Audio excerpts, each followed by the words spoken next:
Baga nagaan dhuftan har'a waa'ee teknooloojii yeroo ammaa baay'ee jaallatamaa ta'e tokko jechuunis waa'ee ChatGPT irratti barumsa isiniif dabarsuuf dhufeera. Na waliin tura.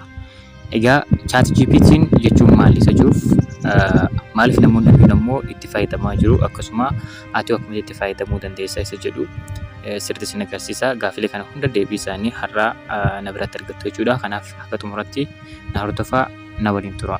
Chaanalii Walloo Asiitiif ammoo yoo haaraa taatan subscribe godhuudhaan nu jajjabeessa.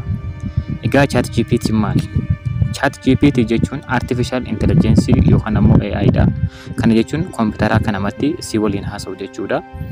Fakkeenyaaf ati gaaffii gaafattaa inni ammoo deebii siif kenna jechuudha. Akkasuma barnoota barbaaddaa si barsiisa, iskiriptii hojii yookaan ammoo odeeffannoo waan barbaadde siif qopheessa jechuudha. Fakkeenyaaf hoomworkii koonaaf hojjedhu jettaan inni ammoo hoomworkii san siif hojjeta jechuudha. Akkuma adiyaa biizinesii naaf kenni jettaani siif kenna. Viidiyoo iskiriptii naaf barreessitan fakkeenyaaf akkuma kanatti siif barreessa jechuudha. Kanaaf ChatGPT'n akka gorsaa barsiisaa fi hiriyaa si gargaarutti ilaaluu qabda jechuudha. Akkasuma immoo akkuma sanii jechuudha.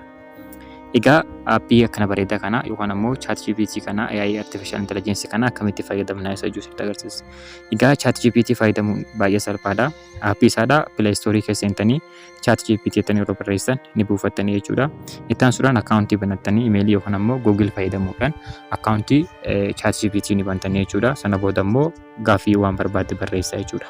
Garuu wanti tokko kanatti beekuu qabdu jechuudha. Gaaffii sirrii yoo ta'e deebiin sirrii ta'a jechuudha. Fakkeenyaaf kiriptoo natti himii bal'aadha.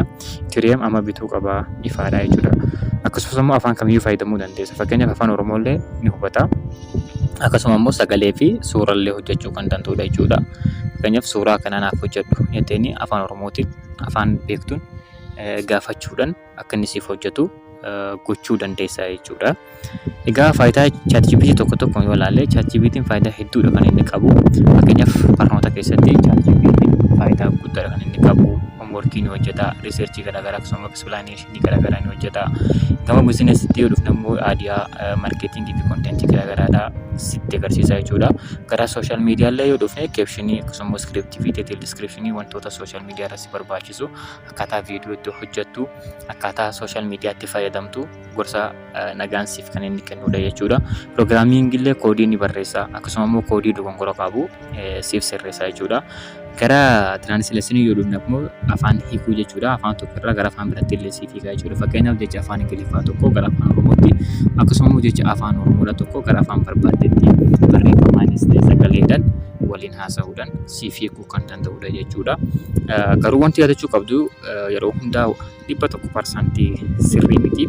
Odeeffannoo tokko mirkaneessuu qabda jechuudha. Kanaaf akka gargaaraatti fayyadame malee akka waan hundumaa beekutti fayyadamuu hin qabdu jechuudha. Bakka itti dogongorullee fakkeenyaaf gaaffii hin taane gaaffii beekamaa hin taane yookaan gaafattu ta'e waa'ee nama dhuunfaa waa'ee dhuunfaa keetii ammoo waa'ee beekamtiin qaba tokko yookaan gaafattu ta'e dhugaadha jettee waan inni siif deebisu sun hunda isaadha qabachuun sirrii miti jechuudha.